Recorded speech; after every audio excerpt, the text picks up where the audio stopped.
Hai semuanya, balik lagi sama aku Zahra Dia di video Quick MPSI hari ini. Nah, kita kan dari tadi udah bahas tentang rumus-rumus ya.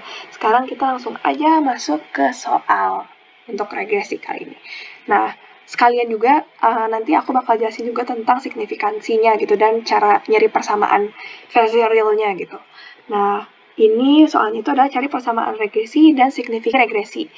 Untuk itu di sini diketahuinya alfanya adalah 0,05 dengan two-tailed. Terus di sini kan ada variabel X sama variabel Y. Ini anggap aja X-nya itu, ini aku cuma contoh doang sih, kayak X-nya misalkan jumlah komentar YouTube dan Y itu jumlah likes YouTube.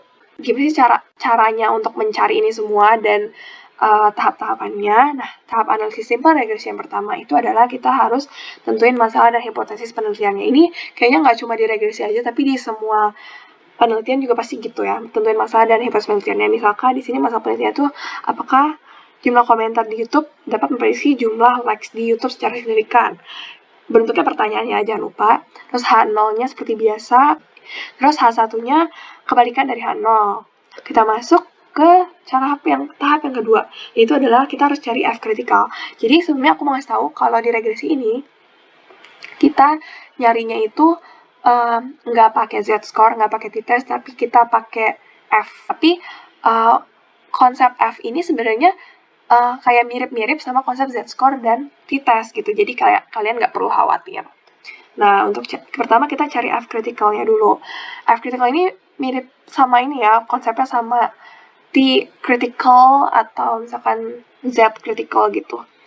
Nah, tapi cara nyari F critical itu adalah kalian harus tahu DF regresi atau numerator namanya sama DF residu ya, ini residu maksudnya, atau namanya tuh denominator. Kalau DF regresi itu cukup kalian tahu berapa jumlah prediktornya. Di jumlah prediktor yang tadi kita kan memprediksi komentar ke like. Jadi yang ngeprediksi cuma komentar doang. Jadi itu cuma satu. Terus DF residu itu rumusnya N dikurang K dikurang 2. Nah, N-nya itu 8 kan. K-nya itu 1 yang prediksi tadi. Terus tinggal dikurang 2. Hasilnya tuh ada 5. Nah, di sini kita tinggal cari deh.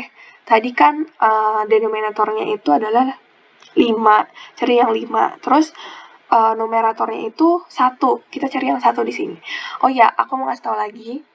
Yang kalau ngelihat tabel ini, yang atasnya, kalau di buku Gravatar and Well-Known itu, bagian atas ini itu adalah yang hasil yang alfanya itu 0,05. Sedangkan yang di bawahnya, yang di bold itu adalah hasil yang kalau alfanya pakai 0,01. Di sini kan kita nyarinya pakai alfa 0,5. Jadi ketahuan lah F critical itu adalah 6.61. Oh iya, aku kayak tadi sempat lupa ngasih tahu kalau tabel ini tuh ada kok. Ini kayak tabel baru gitu ya, namanya kalau nggak salah tabel F distribution. Nanti kalian cari aja di buku Gravatar Well-Known itu ada di bagian bawah-bawah yang tabel statistiknya itu biasanya ada. Kalian cari aja di situ kalau kalian mau cari berapa F critical-nya. Oke, kita lanjut ke tahap selanjutnya. Tahap ketiga itu adalah persamaan garis. Kalau biasanya itu dari F critical langsung F statistical, tapi ini kita harus cari persamaan garis dulu karena kita butuh Y-hat-nya. Kita butuh persamaan Y-hat. Itu bakal dibutuhin nanti pas nyari F statistical. Oke, kita next dulu. Nah, di sini seperti yang udah aku jelasin, kita tinggal nyari B sama A-nya kan. Kita nyari coefficient intercept sama coefficient slope-nya. Nih, B itu di sini kan udah ada sum of product ya. Sum of product itu 56, tinggal cari aja 56 dibagi sama SSX 28. B-nya udah 2 ketemu nih. B-nya tuh sama dengan 2. Terus karena B-nya udah ketemu 2, jadi kita tinggal masukin aja ke rumus yang koefisien intercept-nya. Itu rumusnya kan rata-rata Y, ini aku udah ngitung rata-rata Y itu 7 dan rata-rata X 4. Jadi tinggal dimasukin 7 dikurang 2 dikali 4. Dia kan min 1. Terus 2 sama min 1-nya tinggal masukin aja ke rumus Y-hat. Nah, sekarang kita cari F statistik. Nah, F statistik itu rumusnya adalah mean square regresi dibagi mean square residu. Kita bertanya, mean square ini rumusnya apa? Mean square ini rumusnya adalah, misalkan mean square regresi itu berarti kita tinggal cari aja SS regresi dibanding DF regresi. Kalau residu berarti tinggal diganti SS residu dibagi DF residu. Gitu. Next. Nah, gini, jadi tadi kenapa aku tuh minta kalian untuk nyari persamaan garis dulu karena kita butuh Y-hat-nya. Di sini untuk cari SS residu, regresi dan lain-lain itu kan butuh data Y-hat. Ya kan? Makanya nanti misalkan ada data X sama Y, kalian cari deh Y-hat-nya. Gitu buat nyari data SS regresi dan residu. Di sini tadi kan rumusnya itu 2X dikurang 1 kan, persamaan Y-hat-nya itu kan 2X dikurang 1. Nah, X-nya 5. Berarti tadi tinggal dimasukin aja. 2 dikali 5 dikurang 1. Hasilnya 9 kan. Begitu juga misalkan kalau X-nya 1. Itu 2 dikali 1 dikurang 1. 1. Gitu kan. Udah gitu aja. Jadi itu fungsinya kenapa tadi kita nyari persamaan garis dulu. Dan nanti bakal ngebentuk. Nah, ini tuh nanti bakal ngebentuk garis lurus gitu, karena persamaannya kan linear ya tadi. Itu sih nyambungnya tuh begitu. Oke, kita balik lagi. Nah, tadi kan udah ketemu nih, kalau misalkan Y-hat udah tahu, kita tinggal masukin aja nih rumus-rumus SS regresi sama SS residu. Nah, kalau di sini udah ketahuan kan total SS regresi itu SS regresinya adalah 112, SS residu ada 44. Masukin aja ke rumus, jadi untuk MS regresi tinggal 112 dibagi 1.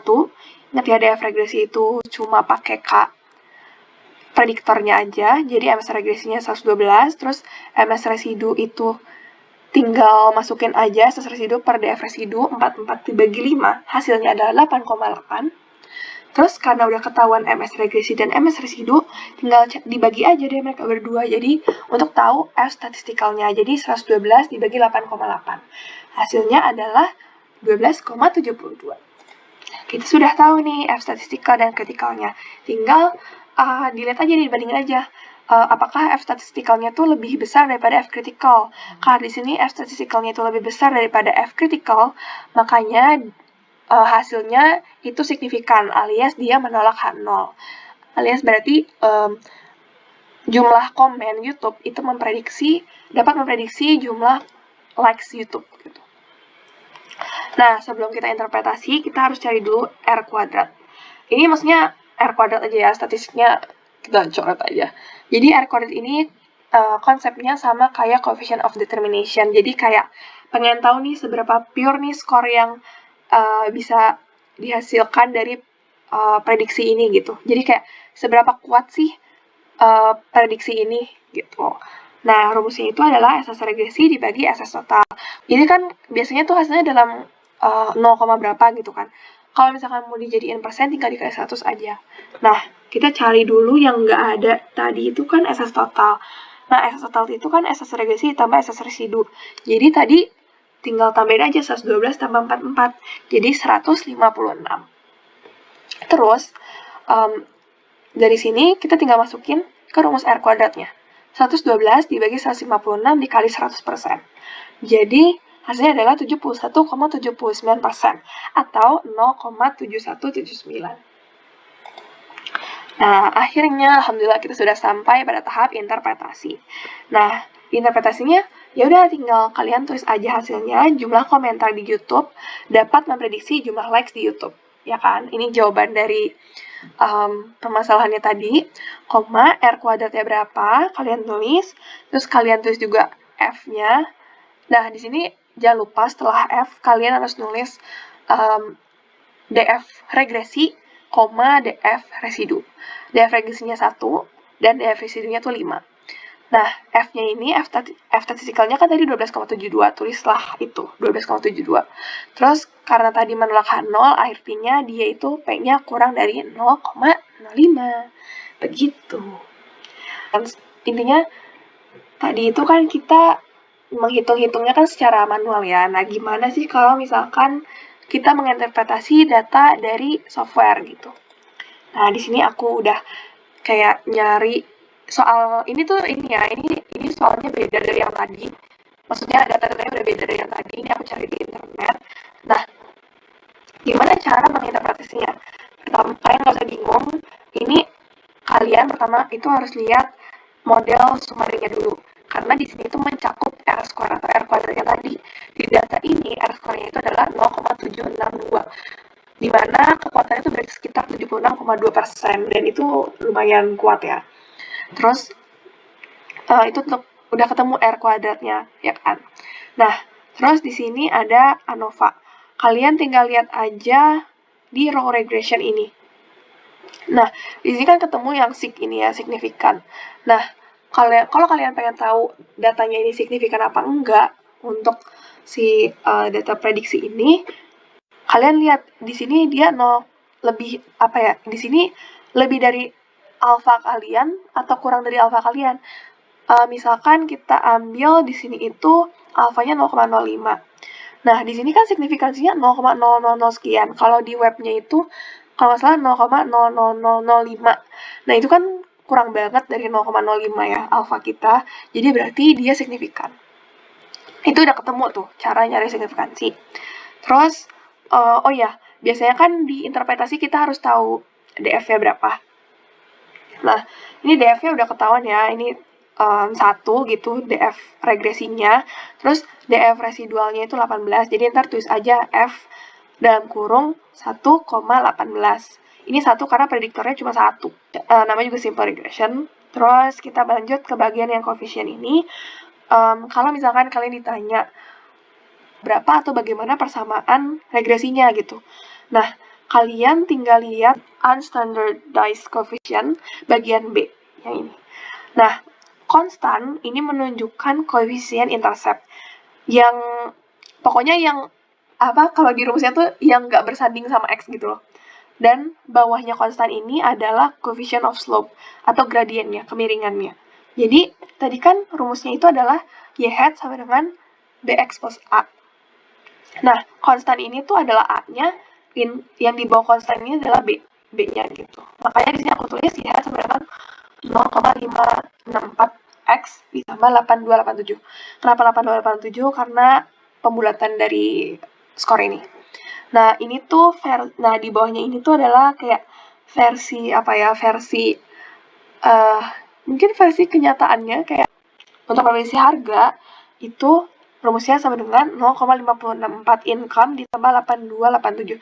Jadi kalau misalkan income-nya 0, ya berarti harganya itu pasti 8287. Tapi kalau misalkan income-nya itu 1, kan jadi 0,564 dikali 1.